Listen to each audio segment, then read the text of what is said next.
A young man is scrolling through his phone in a dimly lit space, talking to someone on his phone. The person on the other end recommends a novel where the protagonist has the same name as him, Jiang Ning, and they are both medical students. He tells him to memorize it all just in case he travels inside it. The file he sends has the same name as the recap you're watching, although neither will you travel in it nor have a girlfriend to be dead. Jiang thinks this name is weird, so it's probably a horror novel. As he starts reading it, his vision gets dark. Suddenly, thunder strikes in the night, and Jiang finds himself standing in heavy rain. In his third year, as a medical student, Jiang is frustrated. He mutters to himself that he just wanted to take a shortcut to school, but now he finds himself in this deserted place. Looking for a bus, he says it's been an hour and not even a shadow of a person in sight. Suddenly, an umbrella appears, and he becomes frightened. It's a girl. She asks if he is alone and if he's a classmate. We often hear people say that when walking alone at night, if you hear someone calling you, don't turn your head. If you do, you may die on the spot. But as he finds a girl there, Jiang throws those beliefs out of the window and realizes she is beautiful. He asks her name, and if he can add her on WeChat. She tells him her name is Bai Xiaoyu and adds him on WeChat. He also introduces himself. After that, Jiang meets Bai many times and starts dating her. She was his first love. She was very talented. In her early 20s, she had already entered the research institute to work, while he was still in college. Walking together, Jiang asks if she wants to go to a movie tomorrow. She replies that she has work during the day, so they should go at night. Jiang says work is never-ending, so it's important to take breaks and relax, and she agrees.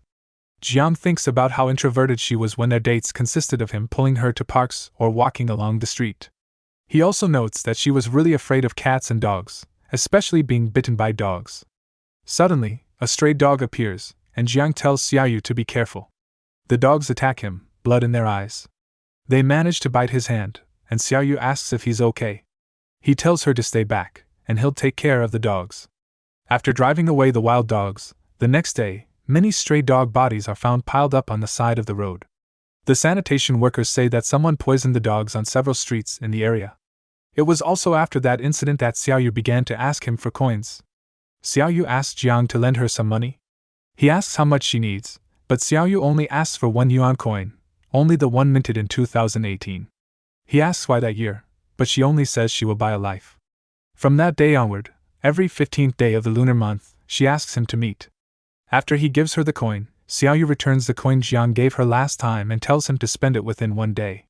It is said that the coin that has been blessed loses its blessing if not used. That lasts for more than a year. Xiaoyu gives Jiang another coin and asks if he knows what to do. He replies that he does. He always kept his promise to her, but one time, he didn't. He receives a message from Xiaoyu to break up. He tries to understand why, but she ghosts him. Welcome to the gym, buddy, Jiang Ning's friend calls out to him, and he hears the teacher calling for him. The teacher is offended that Jiang is sleeping in his class, and he apologizes. As punishment, the teacher tells him to do the surgery, and he complies. Jiang reaches his hand to uncover the dead body. To his surprise, the body belongs to his ex Xiaoyu. He panics, wondering why and how this can be. How can she suddenly die? He notices something in her mouth.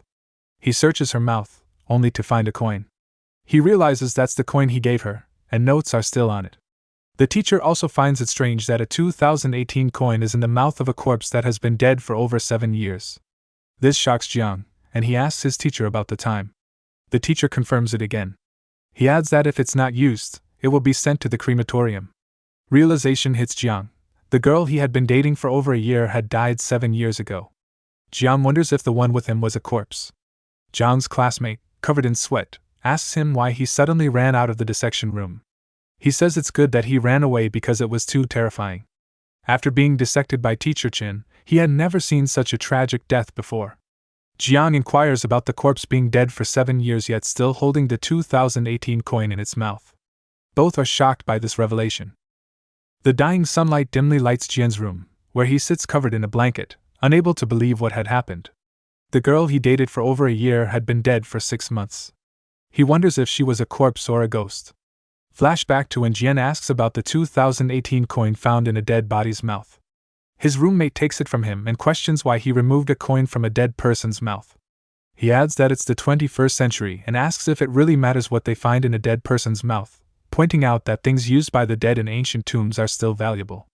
Jian tells him to spend it, as it's bad luck to keep such an item. His roommate agrees and mentions that he's feeling hypoglycemic, both hungry and sleepy. He asks if Jian has anything to eat.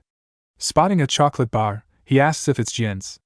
Jian claims it is, but his roommate starts eating it anyway. In a serious tone, Jian tells Zhang that he must use the coin within 24 hours. Zhang agrees and heads for his bed to sleep. Jian, also feeling sleepy, lies down on his bed, deciding to rest for a bit. Suddenly, the sound of laughter fills Jian's ears, and he feels cold creeping over him. His eyes fly open in shock as he spots a figure, only to realize it's his roommate Zhang. Acting strangely, Zhang tells Jian that he smells good. Jian pushes him aside, telling him to get lost and calling him sick in the head. Jian notices his hand is wet and demands an explanation. Zhang, however, asks if Jian can hear the sound. Confused, Jian asks him about it, and Zhang replies that someone is calling him at Xiaobai Bridge. He points toward the bridge, but Jian reminds him that their dorm is hundreds of meters away. How could he possibly hear anything from there? Zhang insists, I can hear them. Many people are calling me. You're next, Jian? Jian wakes up in terror. He wonders about the dream and feels more exhausted than before. Hungry, he checks the time and wonders how long he's been sleeping. Seeing the same chocolate bar Zhang ate yesterday still lying there, he is confused. He also notices a 1 yuan coin on it. Jian's phone buzzes, and he picks it up. A message reads, Zhang Chang, May 17, 2020, found dead at the school's Willow Lake near Xiaobai Bridge. Jian's eyes widen in shock as he questions Zhang Chang's death. Realization hits him. Was the Zhang he saw last night a ghost? Lost in thought, Jian recalls the events of the night before. It wasn't a dream. Zhang had drained his energy, died, and then returned to give him the coin. Jian decides to leave the room. Panicking, he yells that he needs to get out and runs toward the door but suddenly stops. If he leaves without spending the coin, he might die too. Realizing the connection between the coin and the events, he decides to dispose of it. Jian calculates that from the moment Zhang asked him for chocolate, the coin has been in his possession for less than 24 hours. Checking the time, he realizes he only has 10 minutes left. Exhausted, he runs to the marketplace. Recalling advice from Xiaoyu, Jian knows he must use the coin for bartering, one hand for money and the other for goods. He glances at supermarkets, vending machines, and other automated systems, realizing they won't work. The market is crowded, and standing in line will take too long. Jian rushes to a squid stall and orders a squid. Angry customers yell at him for cutting in line, but Jian ignores them and pleads with the chef to sell him a squid immediately. The old man refuses, saying it's prohibited to sell live squid as it could cause diarrhea. Jian, desperate and running out of time, begs the old man to grill it quickly without seasoning. The grilling session feels like the most intense moment of Jian's life. The old man tells him it will be done soon, but Jian insists it's enough. He confirms 3 pieces and hands over the coin. To Jian's shock, the old man only agrees to sell 2 pieces and refuses to take the coin. Smirking, the old man calls the coin evil, saying he won't accept it. Jian's eyes widen in disbelief. The old man tells him, whether it's good luck or bad luck, you'll have to deal with it yourself. Suddenly, Jian receives a call from Zhang. Jiang wonders why the dead man is making calls. He wonders if the man is rushing him to the afterlife. Jiang, refusing to believe the man can crawl out of the phone, decides to pick it up. Zhang, on the phone, asks Jiang where he went, saying he can't find him. In anger, Jiang calls him an idiot for jumping in the lake and dying, then asks why he is coming after him, calling him a stupid bastard. He decides to end the call. The crowd looks at Jiang suspiciously.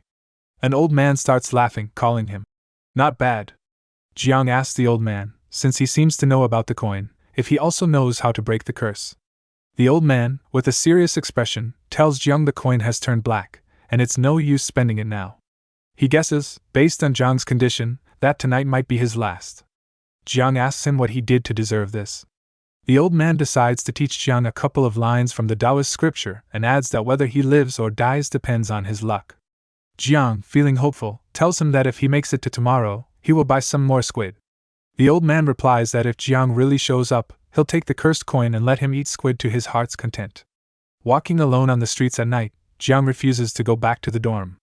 It's best to find a place full of young energy to hide out for the night, he mutters. Suddenly, a bike crashes near him. Jiang rushes toward the driver and tells him not to move. Jiang says he's studying medicine and asks to take a look, but the driver stops him, saying he's fine. Jiang wonders why the man is so cold. He tells him to be careful and go to the hospital for a checkup, but the driver insists he's fine and thanks Jiang for being the only one to help him. The driver puts his hand on Jiang's shoulder and tells him he's a good person and that he'll help him out too. He points toward a bowl and tells Jiang to smear the ash on his clothes and take the bowl with him so the one trying to harm him won't find him tonight. Jiang wonders what it is, and the driver replies that it's what his mom burned for him. Jiang, in shock, looks back for more answers, but the man disappears. Realizing the delivery guy was a ghost, Jiang tries to stay calm. He tells himself that the ghost is a good one and that no matter what happens, the advice is worth a try. Jiang, applying ashes to his clothes, promises that if he gets through this, he'll come back to offer incense for the ghost. Suddenly, it starts raining, and Jiang decides to take cover, fearing the rain will wash the ashes away. He remembers the hero's memorial and a pavilion at the nearby People's Park, thinking it will shield him from the rain and might provide protection from heroic spirits. To his shock, he can't find the monument, realizing it's under renovation. Frustrated, he mutters about why they decided to renovate such a huge monument. Seeing the pavilion still standing, he decides to take shelter there. As he gets closer, he sees a crowd standing inside. He wonders why so many people are there this late at night, and if they're all stuck because of the rain. A strange old man calls Jiang a beggar and pitiful, inviting him to take shelter from the rain. Jiang, confused as to why he's being called a beggar, realizes he's holding a bowl and covered in ash. Jiang thanks the elder as he moves in.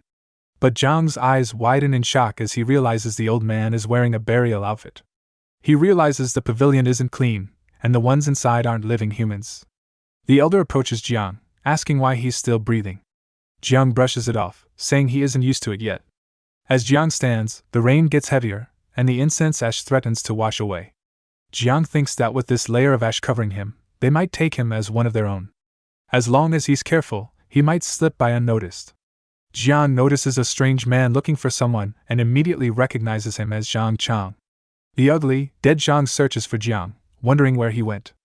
Jiang shuts his mouth under the table as the ugly, dead Zhang searches for him. Jiang breathes a sigh of relief, but suddenly the elder calls out to him, matching his level under the table. The elder, now ugly, dead, and horrifying, asks Jiang if the water monkey is looking for him. He asks Jiang why he isn't speaking and warns him that if he stays quiet, he'll throw him into the rain. The frustrated elder tells Jiang to speak up, but Jiang denies knowing the monkey and insists he's not looking for him. The ugly elder demands that Jiang hand over the bowl and clothes in exchange for shelter.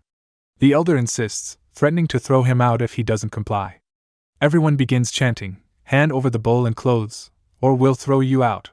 Jiang hits them with the bowl, shouting for them not to touch him. The elder grabs Jiang by his shirt and tosses him to the ground. Jiang realizes this old ghost is far too strong. "You're alive," says the elder with a terrifying face.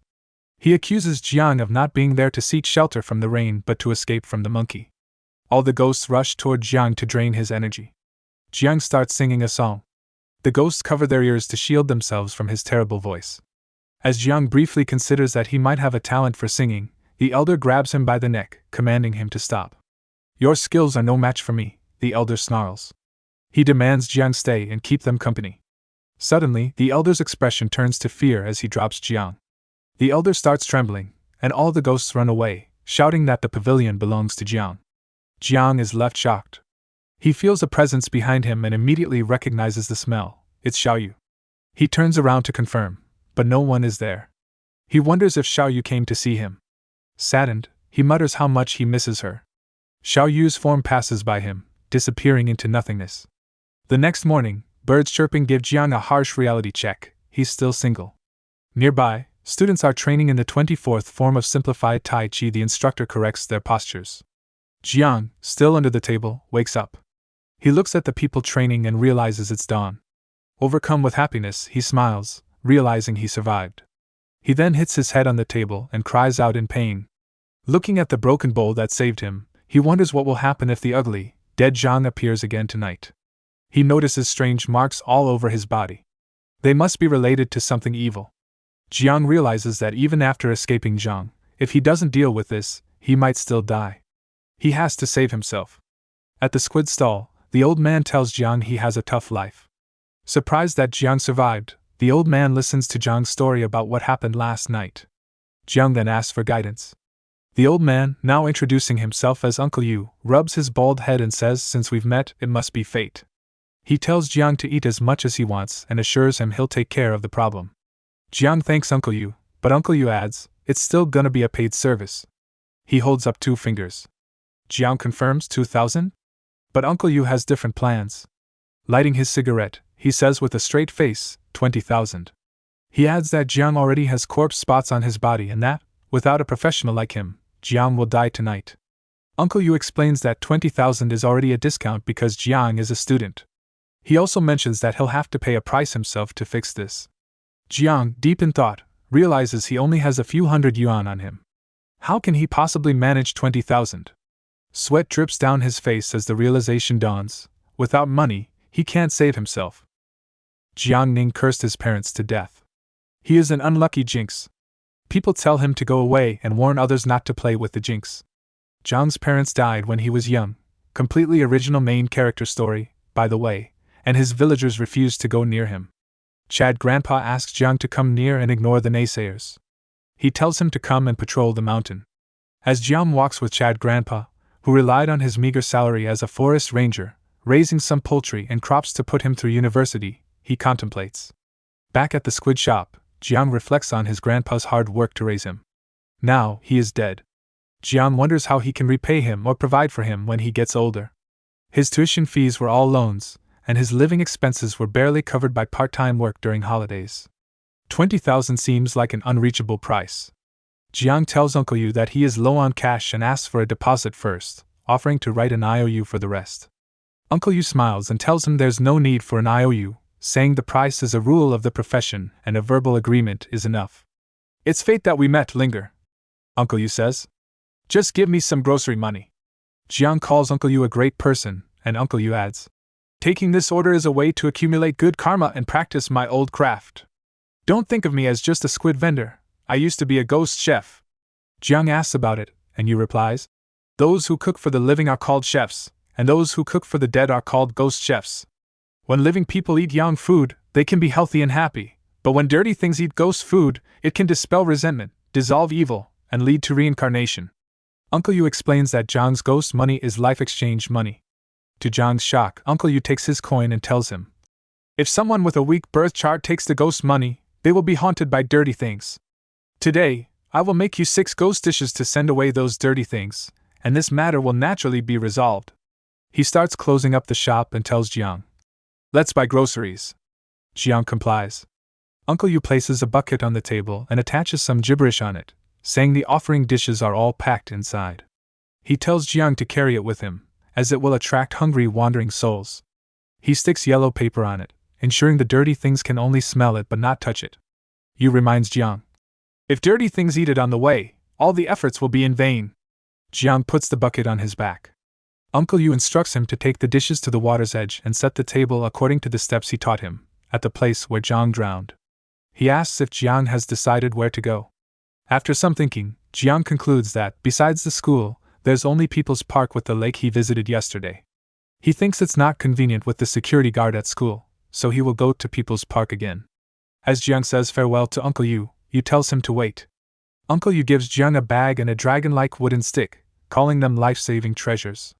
Jiang asks what they are, and Yu replies, "Just in case this journey might be dangerous." Jiang walks through the empty street with the treasures. Suddenly, someone calls out to him. Jiang wonders if it's Uncle Yu, but the voice repeats the same words Uncle Yu said before. Jiang thinks this isn't right. These are clearly Uncle Yu's words. It must be the smell of the ghost dishes attracting those dirty things. A ghost passes by, repeating Uncle Yu's words. Jiang turns around and throws peanuts on the ground. Now ghosts possessed by Anya are drooling over the peanuts and ask Jiang, "Who invented these?"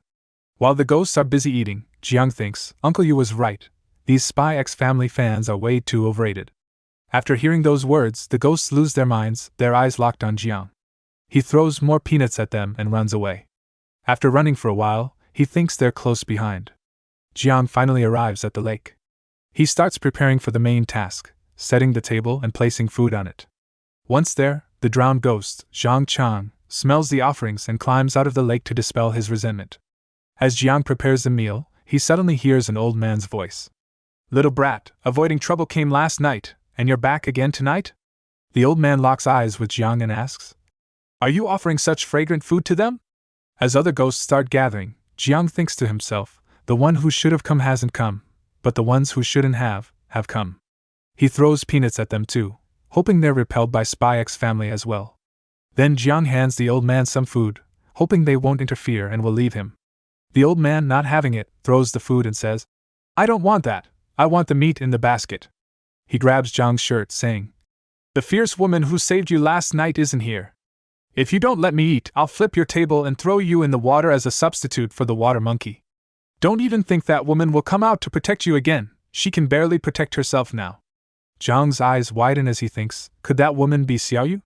The old man, losing patience, tells Jiang, "If you want to know, untie the talisman and take the meat out of the basket for me to eat." Jiang agrees to his demand, but as the old man moves to untie the talisman, Jiang pulls out a knife and slices the old man's hand from his body, yelling, "Get your meat!" Both of them fall in opposite directions from the impact. Jiang places his sword on the old man's head as he pleads for his life, saying they can talk. Jiang asks, "What did the woman who saved me look like?"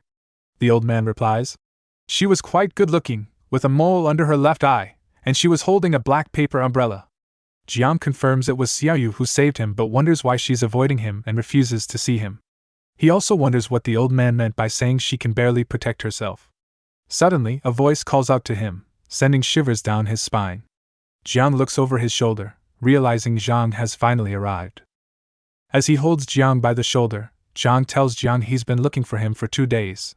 Jiang calls out to him in panic. He asks Zhang why he is looking for him. Zhang tells him his master wants him to bring Jiang with him. As Zhang drags Jiang with him, Jiang tells him to wait as he has something to say. Jiang thinks, he is a drowned ghost, and I am a living person. If I go into the water with him, I will die and become his substitute. Jiang grabs the basket and tells Zhang he has ordered so many dishes, and they haven't eaten yet. He tells him to eat first, and not to be in a hurry. Zhang looks at the food. His mood gets better, as he realizes it smells so good. Jiang tells him it's supposed to smell good and invites him to eat before they go. He tells Zhang to sit at the table. As he removes the paper from the basket, Jiang tells Zhang he will serve the dish right away. He tells Zhang to try this first, recalling Uncle Yu's words that dishes must be eaten in order, starting with the first, chicken and blood flour cake. Zhang starts eating the dish, as Jiang thinks, once he eats the final dish, his evil aura will naturally be cleared. As Jiang offers more food, stewed chicken, Zhang gladly accepts it. One after another, Zhang starts eating the dishes, calling them delicious. Jiang notices the dishes are taking effect, as Zhang's evil aura gradually vanishes. Once he finishes eating, they should be able to send him away. He offers Zhang to try pak choi with butter. Suddenly, they hear a loud sound, and Zhang stands up. Jiang looks at the owls, wondering where they came from. He spots the old man hiding behind a tree, who gives Jiang a creepy smile. Suddenly, a voice tells Zhang not to eat it. With a serious expression, Zhang turns to Jiang, saying the master seems to be calling him. Jiang urges Zhang to finish the last dish first, but Zhang grabs him by the neck. As Zhang drags Jiang with him, Jiang pleads to let him go. He thinks I was so close. As Zhang is about to drag him under the water, Jiang reaches for his knife, cutting Zhang's hand off and telling him to screw off, as he ain't going with him. He asks, "Why are you bothering me after being dead?" As Zhang stands there with his arm cut off, Jiang asks him, "When I was sick, I took care of you, brought you food, and signed in for you. And you're treating me like this? Did I owe you something to deserve this?" Zhang, with a blank expression, only tells Jiang to come with him, as he will take him to see his master. As Zhang reaches for Jiang, Jiang prepares to fight. Jiang slashes Zhang's face with his knife. Zhang, on the other hand, takes the hit like nothing. He tells Jiang to hurry up, as he reaches for him again. He says, "My master is calling," as he regenerates his arm. As Zhang reaches for Jiang's neck, Jiang tries to attack him, but Zhang deflects the attack and throws the knife away from Jiang. Zhang drags Jiang underwater, as the knife lands on the ground. Jiang, struggling for air, thinks, "I'm out of strength. This time, there's no escape." As Jiang loses consciousness, he thinks, "Am I going to die here?" Suddenly, a hand pulls him out of the water. It's Uncle Yu. Jiang coughs for air. Uncle Yu asks if he's okay, and Jiang feels that he's seeing him. Jiang asks Uncle Yu, "Where's Zhang?" Did you exorcise him? Uncle Yu tells him he only drove him away temporarily. Uncle Yu, on high alert, tells Jiang they can't stay there any longer and tells him to follow him. As Uncle Yu drags Jiang out of the water, he tells him the situation is worse than he expected. They're more ferocious than I thought. I'm just a Yin chef. I don't have great skills. Jiang's face turns pale as Uncle Yu tells him, if we fought him, we both would have died. He tells Jiang to hide for tonight and figure out another way later. Jiang peeks through the sea as they both are leaving. Uncle Yu tells Jiang to get in the car and spread rice along the way until it's empty. Jiang complies. As Uncle Yu drives the motorbike, Jiang spreads the rice along the way. As more ghosts gather to eat the rice, he asks if they're summoning ghosts by spreading the rice. Uncle Yu tells him, Jiang is following our scent. Spreading the rice allows the ghosts to absorb the scent, so Jiang won't find us easily. But that's not enough, we need some special methods. Uncle Yu tells Jiang to take his clothes off. Jiang, now shivering, asks if he needs to take his underwear off too. Uncle Yu tells him to take it all off, and he reaches for something. He throws new clothes at Jiang to put on. He then asks Jiang to give him his clothes. As Uncle Yu puts Jiang's clothes on a dummy, Jiang asks if he's making a decoy for him. Uncle Yu smirks, calling himself smart. As he holds the decoy, Uncle Yu tells Jiang, we'll take shelter in that building. Jiang asks if the building is special. Seeing the building, Jiang asks, why are all the windows boarded up? Uncle Yu replies, someone hanged themselves in that apartment before. As they walk through the dark building, Uncle Yu tells Jiang not to worry. Water ghosts are hard to avoid, but haunted houses can be. He has been inside to offer food before, and the evil spirits inside aren't too ferocious. As long as they follow the rules inside and do as Uncle Yu says, avoiding them for one night shouldn't be a big problem. He pulls out a paper and shows it to Jiang. He angrily throws the paper to the ground, saying, where did this idiot come from, sticking this crap on? He even drew the starting spell wrong. Jiang tells Uncle Yu, it's the smell of fish, Jiang is really chasing us.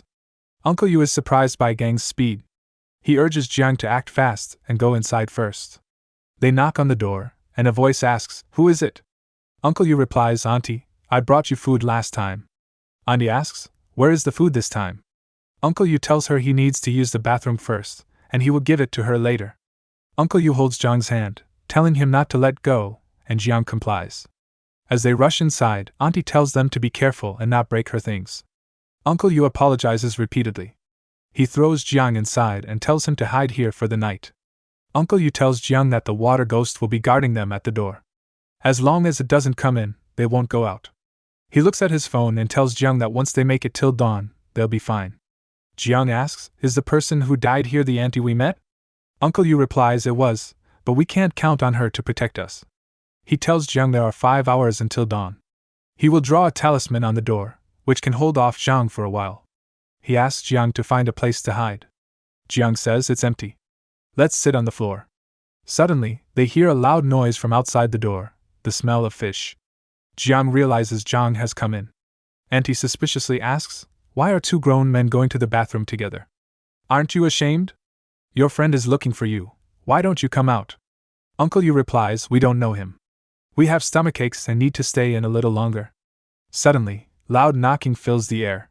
Jiang wonders, is that Chang knocking? Auntie, annoyed by Zhang's knocking, asks, if you don't know him, give me a white silk ribbon in the bathroom so I can strangle him. Uncle Yu notices the white ribbon, thinking, if she can help, that would be great. He reaches for the ribbon, but Jiang stops him, saying something is off. Jiang tells Uncle Yu, when we came in, there was nothing there. Uncle Yu asks, are you sure? Jiang replies, I have a great memory.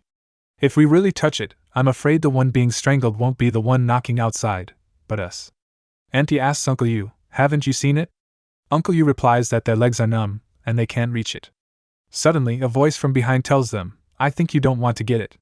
Jiang's face turns pale as he realizes the voice comes from behind.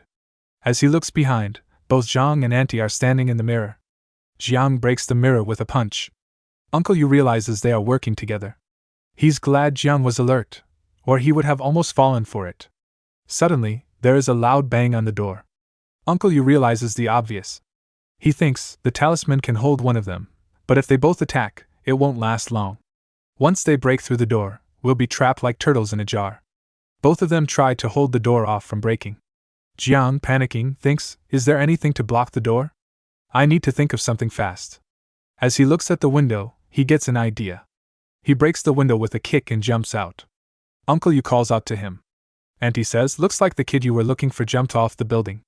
She tells Zhang to go after him, and she will focus on Uncle Yu. She tells Uncle Yu, "You've got guts, trying to trick an old lady like me. Stop delivering food, and stay here to keep me company." As Uncle Yu reaches for his knife, he prepares to confront the old lady. He opens the door and charges directly at her. The old lady dodges his attack, saying, "I ain't afraid of the knife." But Jiang comes in and punches the ghost out of her. Jiang stands there as she is knocked down. She asks Jiang, "Didn't you jump?" Uncle Yu, preparing to strike, tells her he has a clone. Jiang thinks, "Before, when I beat Jiang by the lake, he didn't react at all. I wonder how one punch sent the old lady reeling back in pain." He wonders if it's because his fist is stained with blood. Uncle Yu tells Jiang, "What are you standing there for? Run!" and drags Jiang with him. As they try to get out of the building, Uncle Yu stops. He tells Jiang that Jiang has realized that was a clone and has come back. Jiang looks back at the old lady approaching them. With a horrifying face, she tells them, "You can't escape." Suddenly, red glowing light appears in front of them. It's Jiang, a wolf in front, a tiger behind. What now? They wonder. Jiang is slowly approaching them from the staircase. Jiang wonders, how about the rooftop? Yu agrees. They start running up the stairs. They reach the top, and Uncle Yu shuts the door. He tells Jiang he will hold them off and find something that can burn. Water and fire are incompatible. Setting up a fire can also delay them for a while, and Jiang complies. Trying to find something, Jiang realizes there is nothing here. The door bursts open, sending Uncle Yu flying. Jiang calls out to Uncle Yu in worry. Uncle Yu seems unconscious. Jiang walks in with a murderous aura around him. "Time to hit the road, the teacher is waiting," he says. Jiang tells him to screw off. Jiang pulls out a cloth and lighter, saying he is a living person and won't be hitting the road with him. As Jiang lights the cloth, Jiang steps back, becoming afraid. Jiang realizes the cloth won't last long. That's not good. Suddenly, Jiang grabs him by his throat and slams him against the wall. Jiang tries to hold on for his life. Jiang tells him to come with him, as it's time for class. Jiang realizes he is trying to kill him. Jiang tells him to hurry. His teacher is urging him. Jiang thinks about Uncle Yu's condition. Jiang yells out, "I can't die here!" as he punches Dong in the face. Jiang thinks Uncle Yu protected him, so he must get him out of here alive. Jiang starts blasting Zhang's face with punches, cursing him. He hits him with a punch, his hands covered in blood. Jiang takes the hit and steps back as smoke comes out of his face. He is boiling with anger as his face is messed up by Jiang's punches. He reaches for Jiang's neck, lifting him up, saying, "This time, you can't escape." Jiang is about to lose consciousness. Suddenly, he smells something. Jiang drops him, much to Jiang's surprise. The rooster crowed. It's dawn.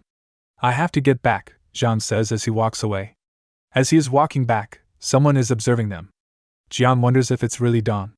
He smelled formaldehyde first, then heard the rooster crow. He wonders if it's Xiao Yu. He rushes towards Uncle Yu.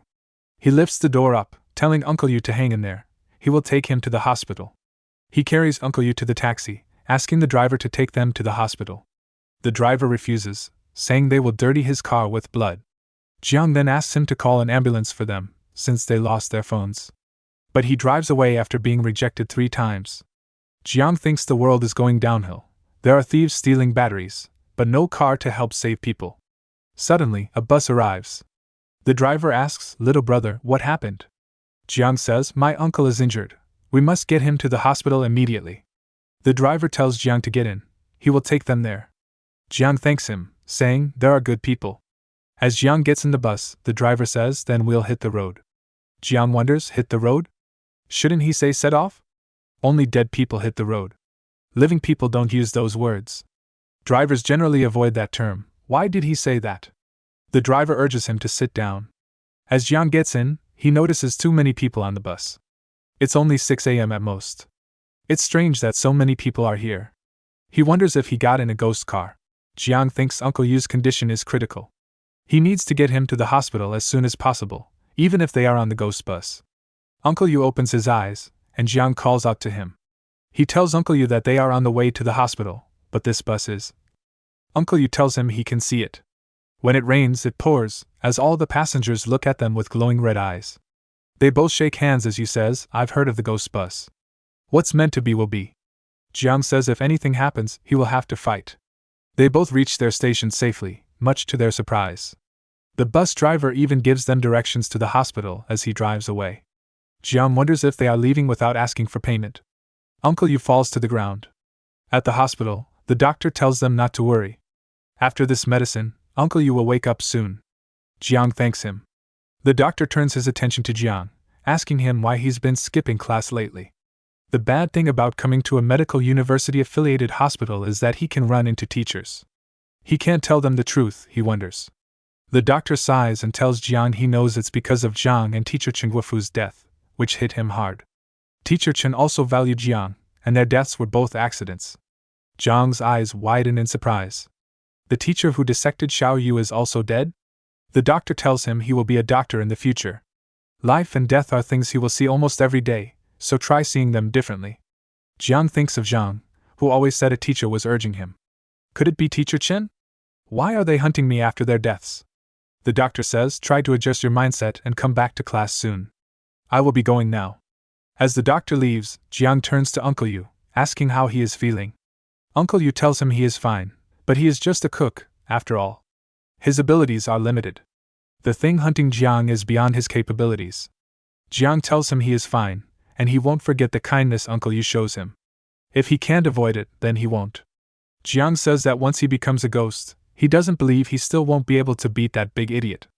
Uncle Yu tells him he has a good heart. He can't solve his problem, but he can point Jiang in the right direction, as there is still hope. Jiang asks if that's true. Yu replies that his senior brother, Song Bikai, is very capable. He can not only exorcise evil spirits but also collect corpses and catch ghosts. He can handle this. Uncle Yu adds, however, that he has an eccentric and unpredictable temper. He had a falling out with him years ago, so he isn't sure if he will help Jiang. Jiang has to go and ask him himself. Uncle Yu tells him that Song often goes fishing at Yuzuri Wharf in Jiangbei. He can find him there. As Jiang reaches Yuzuri Wharf, he wonders how he is going to find him with so many fishermen here. He asks someone if they know Song Getsai. The person says Corpse Head Song? Everyone who fishes here knows him. He points toward an old man arguing with someone in the distance. He tells Jiang he hates being disturbed while fishing, so don't go provoke him now. Jiang thinks he will wait until he is in a better mood. Jiang sits there, thinking about how hot it is, and everyone has an umbrella, but he is the only one fishing under the sun. Corpse Head Song is really resistant to the sun. Song yells at someone, "You're too loud and disturbing my fishing." Jiang looks at him as he argues more. As he keeps arguing, Jiang thinks his mood won't be getting any better. He thinks he can't wait any longer. It's already dark, and Jiang will be coming for him soon. Jiang calls out to Master Song. Much to Jiang's surprise, Song says, "I can smell it from a mile away. You're reeking with the scent of death. The mark has reached you next. Even if you survive tonight, you won't live much longer, so give it up." Jiang tells him to leave that talk for later and just help him with the ghost tonight. He tells him about Uncle Yu's condition. Song asks if the kid is hospitalized, and Jiang agrees. Song says that he deserves it for touching something unclean. He lights up a cigarette and asks, "Really, how is he doing?" Jiang thinks their brotherly relationship might not be as bad as Uncle Yu said. He tells him that Uncle Yu's condition is stabilized, and as long as the wounds don't get infected, he will be fine. Song asks Jiang for his birth date and asks everything from the start. Jiang starts telling him about his girlfriend. As Song catches fish, Jiang keeps explaining the situation. Song says that it's not this morning. Jiang has been able to live all thanks to his girlfriend. His birth charts are filled with killing, blade, wound, and owl. Jiang carries the 4 calamities. These 4 calamities will continuously consume him, and he won't live much longer. Jiang is shocked as Song tells him that if it weren't for the fortune money his girlfriend gave him, he would have died long ago. Reality hits Jiang hard as he realizes it. She didn't leave him because he didn't use the coin, but something happened to her, and she couldn't protect herself. Otherwise, her body wouldn't have been taken for dissection. Jiang wonders what happened to her. Song says that he didn't get a new coin, and his fate is so bad that he naturally encounters ghosts. Getting rid of ghosts is easy, but Jiang is already dying, and there will be a constant stream of ghosts trying to entangle him. It's hard to continue living. Jiang asks, "Really? There's no saving her?" Song tells him there is a permanent solution as he smirks. He explains that people have life and death, The world has yin and yang. There are always people in this world who are unwilling to die, corpses unwilling to enter the coffin, ghosts unwilling to go to the underworld. If Jiang can solve these, he can earn enough fortune to stay alive. He tells Jiang that since he was recommended by his junior and has some aptitude, he should become his apprentice and learn from him. He will teach him how to protect himself. Jiang wonders if he wants him to be like him, a corpse collector. Song asks if he is unwilling. He only has a couple of days left. He says, "Can you rely on others your whole life? If you want to live, you have to learn to earn your own fortune." Jiang wonders. They've only met for the first time, and Song offered to take him as an apprentice. There's no such thing as a free lunch. There must be some trick. Suddenly, Jiang appears, calling for Jiang. Jiang tells him, "It's time to come with me." Song asks if he is the one haunting Jiang. He says that whether or not Jiang is willing to be his apprentice, for Yu's sake, he will spare Jiang's life tonight. Jiang thinks he is right. He has to rely on himself. His birth charts are too weak. He carries 4 calamities and has a thin life. The older he gets, the stronger the calamities become. Jiang thinks that as a dying man, if he wants to live, he can only learn to earn his own fortune. Corpse Head Song's method is his best option right now. He tells Song that as long as he saves his life, he is willing to become his apprentice. Song tells him not to be so quick to agree. There are conditions to becoming his apprentice. "Wait until I deal with this thing, then you can decide."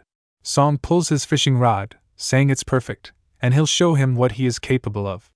Jiang is struggling as the hook pierces through his face. As Jiang tries to remove the hook, Song says, "You've got some fight in you.